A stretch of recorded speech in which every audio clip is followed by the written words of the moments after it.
The Young and the Restless spoilers. Horrifying, everything was out of control. When Jack woke up, he was on a ship. For 2 days, Jack had been imprisoned, tortured, and adrift at sea. He was locked in a sturdy cabin below deck, a luxurious but suffocating space, thick mahogany planks like coffin walls. Only a small iron window let in sunlight, distinguishing day from night. Jack constantly searched for the weak point of the room and wanted to escape, but it wasn't easy. He only managed to sleep for less than an hour at a time.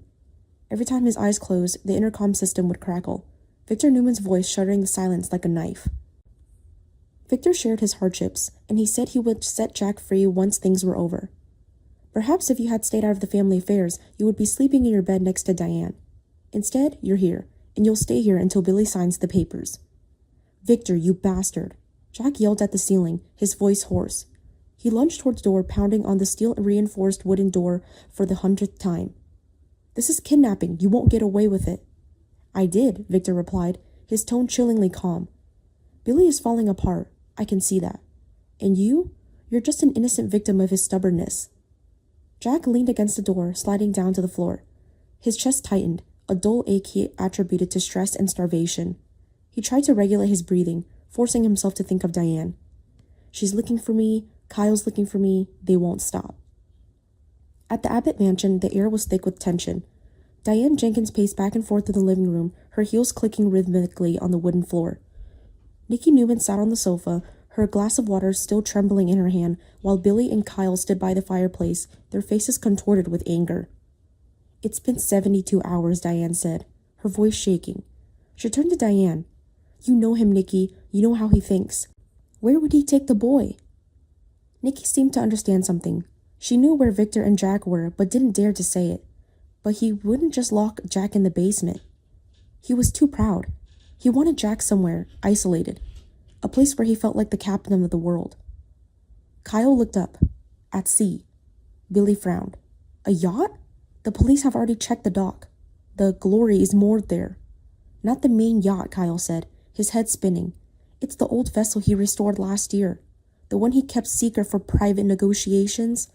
It's moored at a private dock on Lake Geneva, and he moves it around a lot.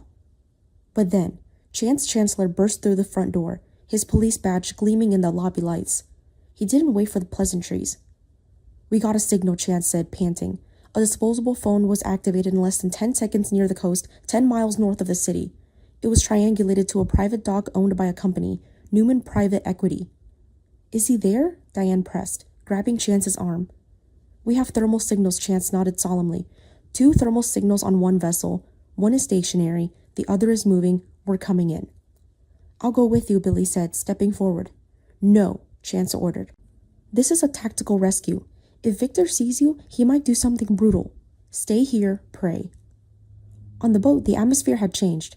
Victor descended from the upper deck, entering the cabin with a smug expression that made Jack's blood boil. The older man was impeccably dressed in a black suit, a stark contrast to Jack's disheveled appearance. It's done, Victor lied, closing the door behind him. Billy refused. He chose the company over you, Jack. I think you should know that. You're lying, Jack snapped, struggling to stand. He staggered, the dull ache in his pain turning into a sharp pain. Billy would never. Billy's a gambler, Victor sneered, stepping closer, invading Jack's personal space. He bet I wouldn't hurt you. He bet wrong. You're insane, Jack gasped. The room seemed to sway violently, though the water remained still. Let me go. Not yet, Victor's gaze was cold, devoid of any lingering respect that once existed between them. I want you to call him. I want you to beg. Tell him to sign over the Chancellor, or you'll never set foot on this ship. Victor's face twisted in a snarl.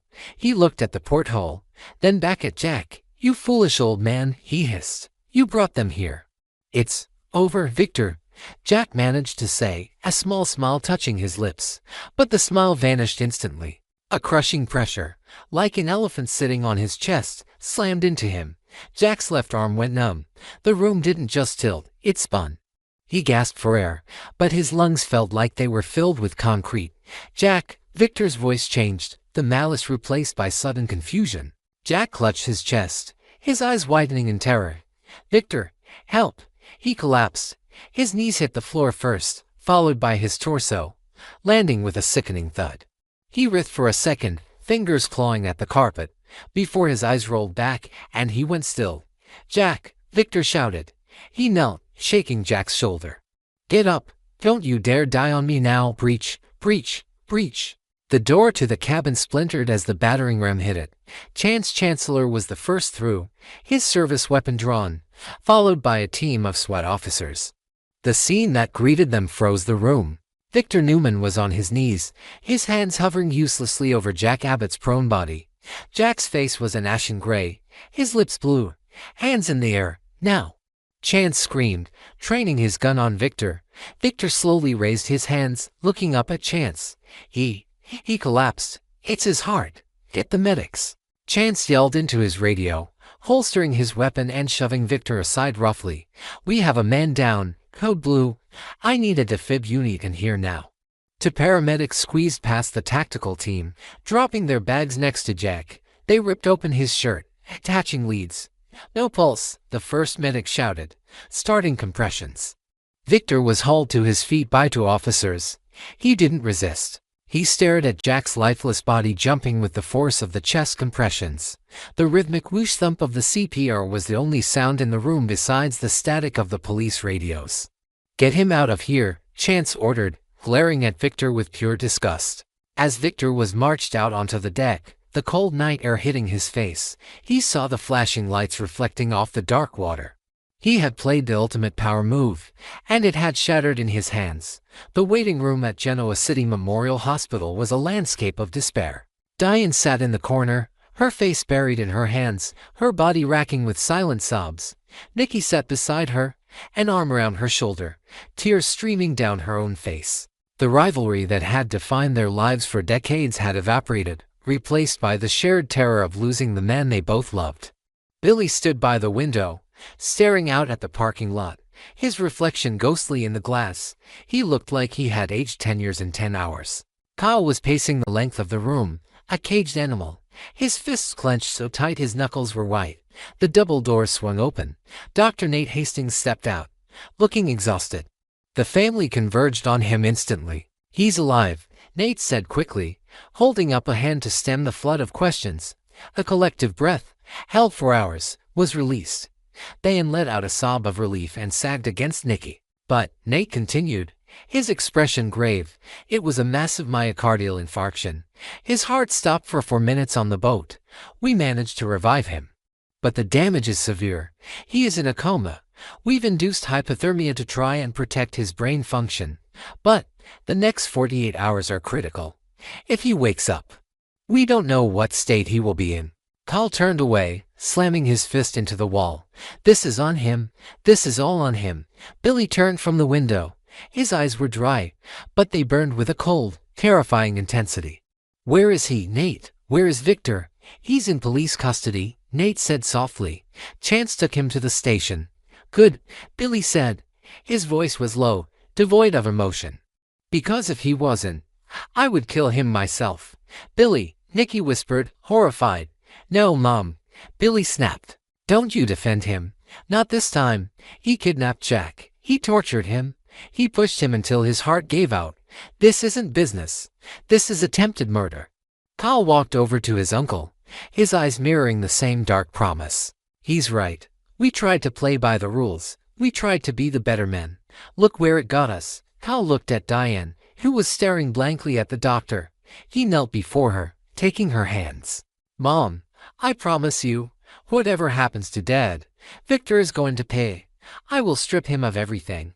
His company, his legacy, his freedom.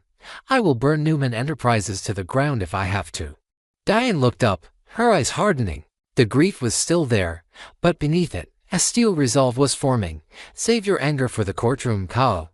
Right now, your father needs us." At the GCPD interrogation room, Victor sat alone. The metal table was cold under his cuffed hands. The one-way mirror offered no reflection, only a dark void. The door opened, and Christine Blair entered, carrying a thick file. She didn't sit. She stood at the end of the table, looking down at him. "You've really done it this time, Victor," she said. "I want my lawyer," Victor said, his voice raspy but steady. "Michael is on his way," Christine said. "But you should know.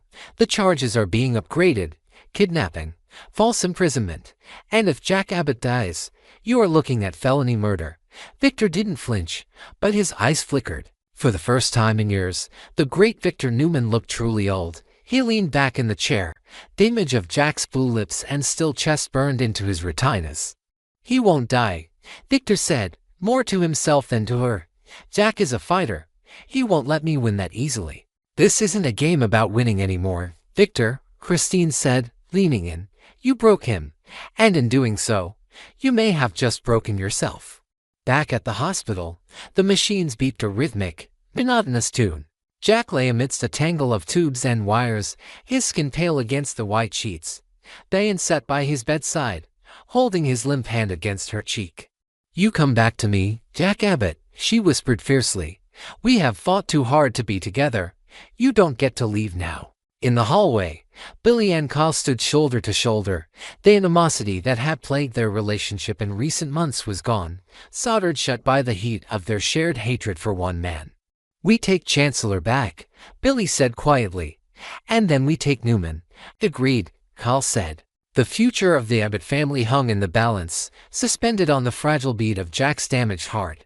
But one thing was certain, the war was no longer about business. It was a blood feud. And as the sun began to rise over Genoa City, casting long, blood-red shadows across the hospital floor, the era of gentlemanly rivalry was officially dead.